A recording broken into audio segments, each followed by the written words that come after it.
breaking news, in fact, coming in. According to sources, Pakistan is to deploy submarines in Bay of Bengal, first time since 1971 war.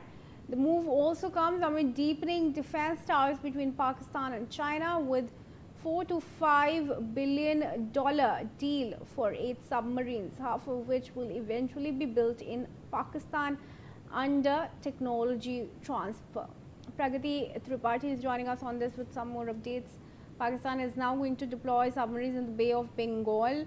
How important is this for India to be monitoring the area? The impact is more strategic than operational.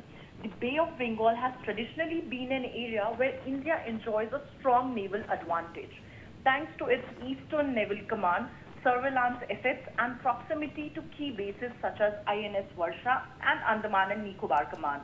However, if Pakistan acquires the ability to deploy modern, long-endurance submarines there, India would have to monitor a larger maritime area and prepare for a possible two-front maritime challenges.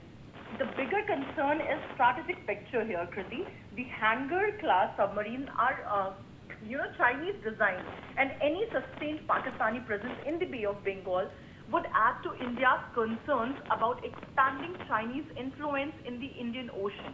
If Pakistan gains greater logistical access in the Eastern Indian Ocean, it could complicate India's maritime planning during a crisis.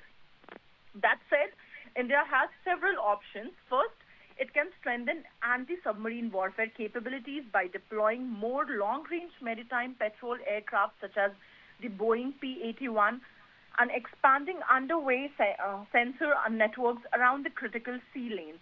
Second, if I tell you, India can accelerate its own submarine modernization program, including additional conventional submarines and nuclear-powered attack submarines.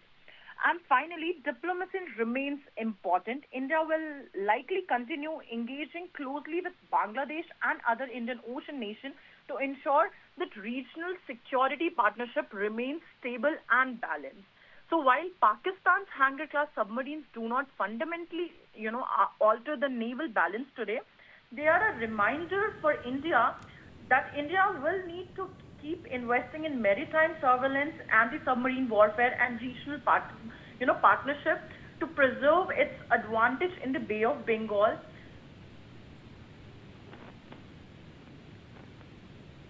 Over to you, Kriti.